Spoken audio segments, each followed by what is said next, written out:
পর্যায়ে আমরা সরাসরি পুরস্কার বিতরণী অনুষ্ঠানে চলে যাবো। মিউজিকটি অফ রাখার জন্য বিনীতভাবে অনুরোধ করছি। মিউজিকটি অফ রাখবেন একটু। আমি শরাফত আলী মহোদয়ের দৃষ্টি আকর্ষণ করছি, আপনি স্টেজে আসবেন। এই মুহূর্তে আমরা পুরস্কার বিতরণ অনুষ্ঠানে যাব। আমি শরাফত আলী মহোদয়ের দৃষ্টি আকর্ষণ করছি, আপনি একটু স্টেজে আসবেন প্লিজ। এবং মঞ্চে আসবেন।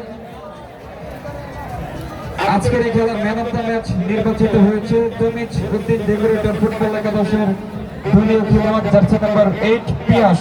আমি পিয়াসকে তার পুরস্কারটি নেওয়ার জন্য মঞ্চের সামনে আসার জন্য বিনীতভাবে আমন্ত্রণ জানাচ্ছি।